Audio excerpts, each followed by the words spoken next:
In the last hour, the Prime Minister, Theresa May, has warned that a no-deal Brexit would have undoubted consequences for the UK economy and for the Union. In a speech in Stirling, she said leaving the EU with a good deal would be the best possible outcome. But the First Minister, Nicola Sturgeon, said Mrs May's legacy as Prime Minister could well be Scottish independence. From Stirling, here's our Chief Political Correspondent, Glenn Campbell. Glenn. In the shadow of Stirling Castle, the Prime Minister, in her final days in office, has come to make the case for Scotland's continued union with the rest of the UK and to warn whoever succeeds her not to neglect the union as they try to deliver Brexit. I believe that the question of maintaining the union, protecting the union, strengthening the union and delivering Brexit are not opposites. They are not two things that cannot be achieved together. I believe that the job of the British government, as I've indicated, as I've been looking at the issue of Brexit, I've been very clear that maintaining the union and strengthening the union has been a priority at all times in my thinking.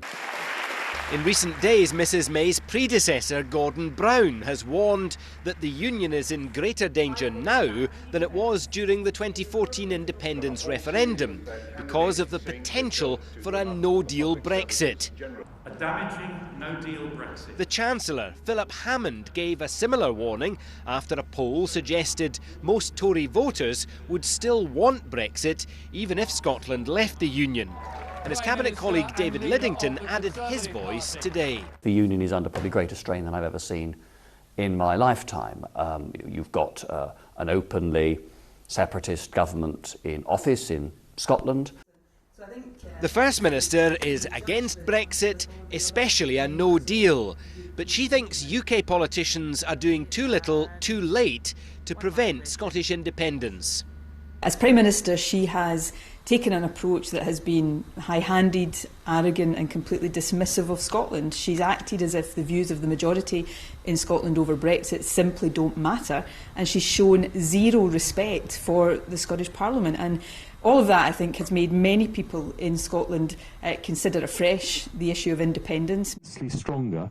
Both leadership contenders have stressed their commitment to the union, with Jeremy Hunt saying he'd never, never, never allow the UK to break up if he becomes Prime Minister. And Boris Johnson's promising to make himself Minister for the Union if he takes charge, with a new unit in Downing Street to make sure everything the UK government does helps to keep the union together.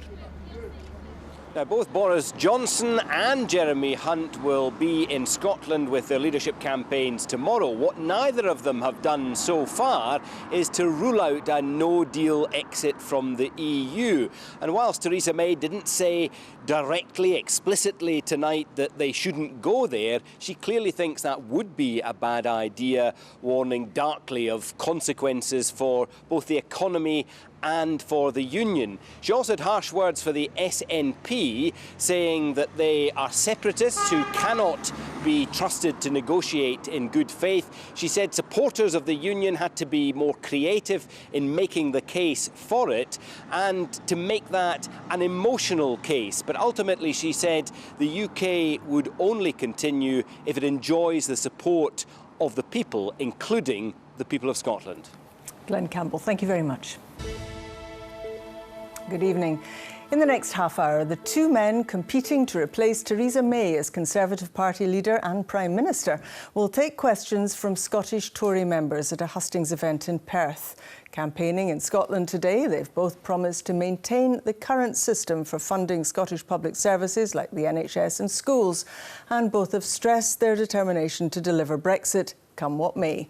From Perth, here's our Chief Political Correspondent, Glenn Campbell. It's Conservative Party members who are choosing our next Prime Minister, and there's no consensus among those in Perth to question the candidates. Why not Boris Johnson? It just doesn't do it for me, to be honest. I campaigned for Remain in 2016, and I just think Jeremy Hunt has laid out a good plan for Brexit. Why are you backing Boris? Because he's good for our country right now. He's positive, he'll do very well for our business, and he's forward-thinking. Boris Johnson's first stop in Scotland, a Clyde shipyard, where he was asked to commit to keeping the current funding arrangements for the Scottish Government. I'm a massive defender and supporter of the Union, and if I'm lucky enough to be elected, I will be doing everything in my power to cement the Union. And that includes making sure that Scotland is, of course, properly funded, and making sure also that we celebrate the things that the Union brings to Scotland. That from a politician who's been a persistent critic of the Barnett formula, which shares funds across the UK. I do think it pretty monstrous that you have free care for the elderly in Scotland and no tuition fees, no top-up fees, when you still get considerable subsidies from the rest of the UK. John, good man, how are you? Arriving in Perth, Jeremy Hunt confirmed he'd keep existing funding arrangements for the devolved governments. The candidates to replace Theresa May are making their case in Scotland just 24 hours after the current Prime Minister in Stirling warned them to avoid a no-deal Brexit. Leaving with a good deal, one that works for the whole UK, is the very best possible outcome. And it is far better than leaving without a deal, which would have undoubted consequences for our economy and for the Union. Jeremy Hunt can see the potential for a disorderly Brexit to derail the UK, but he won't rule out a no-deal. There are over 1 million voters in Scotland who voted to leave the European Union, and we as politicians promised that we would respect the result of that referendum. But if we handled this the wrong way, it could, of course, be damaging for the Union. And here in Perth, don't expect either candidate to budge in their determination to deliver Brexit one way or another when they take questions from Conservative Party members. And Glenn Campbell joins me now from Perth, where the hustings get underway in about half an hour's time. Glenn, any sense yet of how Scottish Tories as a whole, if you can describe them as such, might vote? Well, it's hard to say. It's very noisy here with both campaigns actively pressing for support. If they were to take their lead from their elected representatives, the majority of MSPs and the Scottish Party leader have swung in behind Jeremy Hunt now that this campaign is down to the final two, but there are certainly vocal supporters for Boris Johnson too, including some MSPs and a number of Scottish Conservative MPs as well. One of the issues no doubt they'll want to explore when the candidates appear before party members to take questions tonight is how they would deal with any request from the Scottish Government, from the First Minister Nicola Sturgeon, for another referendum on Scottish independence. Neither of them want that. Jeremy Hunt had said at one point that he would listen to Scottish public opinion on this. Today here in Perth, he indicated that he would not allow another independence referendum, no matter what happens after the next election. Boris Johnson certainly doesn't want to go there either. He said he'll make himself Minister of the Union if he becomes Prime Minister to try and preserve the links between Scotland and the rest of the UK. Glenn Campbell, thank you very much. Good evening. The two men vying to become Conservative leader have been trying to woo party members this evening in Perth. The Tory membership will decide whether Boris Johnson or Jeremy Hunt will become our new Prime Minister later this month. Well, the meeting broke up just a couple of minutes ago. Our chief political correspondent, Glenn Campbell, is there for us tonight. Glenn, the big question then, who came out on top? Well, we'll have the chance to ask some of the Conservative Party members who were in the room asking the questions and assessing the answers that they were given. But a lot of the time in tonight's discussion was given over to defending the Union and Scotland's place within it. Boris Johnson said that he was here to defend and protect the Union, said he'd make himself Minister for the Union if he becomes Prime Minister. Jeremy Hunt describing himself as a Unionist to his core.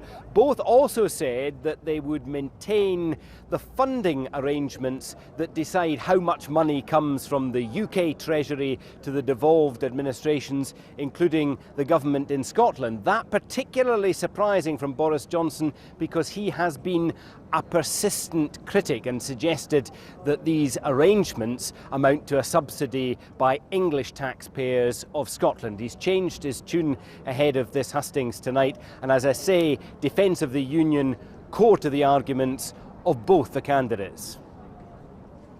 As Prime Minister of the United Kingdom, I will never allow our union to be broken up. And if the First Minister of Scotland asks me for a second independence referendum, I will muster up my British politeness and I will say no. Tonight, I want to salute everybody here, Scottish Conservatives, for what you're doing to uphold and protect that precious union and the amazing job you have done in defeating those who had ripped our union apart. Well, Glenn, Boris Johnson is leading in the race UK-wide, but he's not as popular here in Scotland. Any sense that he won over some party members this evening? Well, he certainly has his supporters here, both amongst ordinary party members and elected members, but when it was put to him that some Scottish Conservatives had campaigned against him in what was known as Operation Arse, he said he wasn't even slightly bothered by that, and he was full of praise for Ruth Davidson, who is backing his opponent Jeremy Hunt. When it comes to the question of independence, I think I noticed a difference between the responses that the two candidates gave. Jeremy Hunt, as you heard there, was very clear in saying if Nicola Sturgeon asks for agreement to hold another independence referendum as Prime Minister, he would say no. Boris Johnson was asked repeatedly if he would give the same response. He stopped short of doing so and instead said that he saw absolutely no case for what's called Indy Ref 2. Glenn, thank you very much. In Perth, we'll be joining you a little bit later on in the programme. Thank you. Now, the two Conservative leadership candidates have been in Perth tonight trying to convince the party faithful that they should be the next Prime Minister. Our political correspondent Lindsay Bewes has been monitoring events. How did they go? Well, John, Jeremy Hunt and Boris Johnson have been taking part in a series of these hustings across the UK. Tonight is the only one that's happening in Scotland, and it comes at a crucial point in the leadership contest, and that's because the Tory party's 160,000 or so members received their postal ballots today, and they'll be returning them over the course of the weekend. Now, around 10% of those members live in Scotland, and several of them were at the hustings tonight to hear from them both. Now, unsurprisingly, Brexit and its impact on the union dominated proceedings. Both men have made a commitment to leave the EU, and they both kept a no-deal scenario on the table. Now, that has raised concerns among some that the union could be threatened by that it could destabilise the union, and they were asked about how they would handle that issue tonight. Now, Jeremy Hunt repeated a pledge not to allow the UK to be broken up, and he had some pretty scathing words for the SNP too. And a nationalist party that is the most bullying, divisive, duplicitous, anti-business government that Scotland has ever seen. We must stop them both, and we will. Now, his rival Boris Johnson was not to be outdone. He's also made a similar commitment. He's saying he doesn't want the union to be broken up either. He wants to be a champion for it. And he even went a little bit further, saying that actually if we leave the EU, that could be strengthening for the United Kingdom. The union Would you say that's Brexit, an English but audience? Brexit can entrench the union. Do you think that will attract Brexit voters back? Yes, absolutely. Do you think that will attract Brexit voters in England back? Yeah, I think absolutely, because of course, because in my Nigel Farage said just experience, yesterday that he was willing to sacrifice the union effectively. and that's why we're the Conservative Party. And Now, John, there were other issues coming up tonight: immigration, the economy, how to break that Brexit deadlock. But the union did dominate, and it's clear it remains a very important issue to Tory members north of the border. We live in interesting times. Lindsay, thank you very much indeed. Well, we can cross back to Perth and to Glenn Campbell. Glenn. Well, John, both, as Lindsay says, both the candidates are big on keeping Scotland in the UK, both big on delivering on the outcome of the 2016 Brexit vote. Let's get verdicts from three of those who were in the room, three of those who have a vote in this contest, and start first of all with Callum Laidlaw. I can see from your badge you're Yes, backing indeed, Glenn. Boris. Yes. What did you make of what you heard from both candidates? I think Boris electrified the room. He was clearly the favourite of the crowd. He was very positive about the union, firm on keeping our United Kingdom together, and made some strong commitments to doing so. I think he is undoubtedly the favourite of the party and will be the next leader of the Conservative Party. And when you hear him say that he'll keep the existing funding arrangements for Scotland, when he's been so critical in the past, can you believe him on that? I think we can. I think Boris knows there's a much bigger job to be done at the moment. He needs to deliver Brexit. He needs to bring this country back together. I think he can do that. And I think to meddle with funding arrangements at the moment would be foolish. And I think he recognises that that's something not to be looked at the moment, that we need to keep the union together and be strong. Kathleen Leslie, undecided at the outset. Have these two helped you make up your mind? I have to say I am still a little undecided. I was very impressed by both of them when they spoke. For myself, as with the others here, the union is the most important issue for myself. I believe that they both gave some reassurances on that, but I am still slightly undecided. Did it matter to you that Jeremy Hunt said no would be his answer if Nicola Sturgeon asked for another referendum on independence? Boris Johnson stopped a little short of that, although clearly he doesn't want another independence referendum either. I believe we've both given a commitment on that, and we voted no in 2014. The people of Scotland were very resounding in that result. So no, I don't think there's any mandate for another referendum, and I do believe we have a commitment from both candidates on that. Even though there's a majority for it in the Scottish Parliament? 55% of the country voted no in 2014. Callum Laidlaw is a backer of Jeremy Hunt. How do you think he did tonight? James Mundy, that's Callum. Sorry, thank you. But I thought Jeremy did well. When it came to the substance on how he's going to get a deal through Parliament, I think he performed better than Boris. Boris electrified the room. He knows how to entertain a crowd. But when it came to the substance, I think Boris was lacking and Jeremy excelled. But can you win a contest like this if you can't electrify the room, if you are a little bit more focused on the detail and the minutiae of government? Can that win the Tory crowd? Well, this isn't just about becoming the next leader of the Conservative Party, it's about becoming leader of the country at one of the most critical times in our history. Getting a deal through Parliament is the only way to deliver Brexit, and Jeremy Hunt has the substance to deliver it.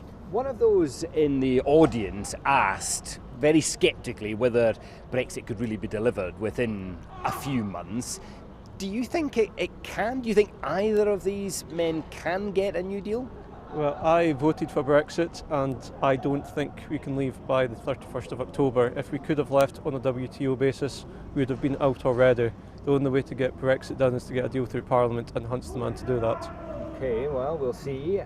Kathleen, when you look at the pledges that they're both making on Brexit, who do you find most persuasive? Which way are you leaning in this contest now? I find it difficult at this stage to believe we will leave on the 31st of October simply because this has already been through Parliament. I'm not seeing anything from either of them at the moment that really suggests we will get out on the 31st of October. I voted leave. I would vote leave again. I don't want another referendum, but I would do that. But I believe that we won't leave on the... I would like us to leave on the 31st of October, but I just don't think it's going to happen because I don't think there's going to, at this stage, be the majority in Parliament to do that. And I would prefer we left with a deal. And if we do end up in a no deal, because both the candidates say they're prepared to do that, if that's what it comes to, does that make it much harder for them to keep their pledge on keeping Scotland in the UK? I don't think so at all. I think it's important that we leave by the 31st of October. I think the country's had 3 years, as Boris Johnson said, to prepare for a no-deal situation. I think businesses are increasingly prepared. The EU gave us an extension to the 31st. It's not an arbitrary deadline. It was agreed with the 27. I think Boris is the man to deliver that. We'll have a new Prime Minister. We'll have a new European Commission.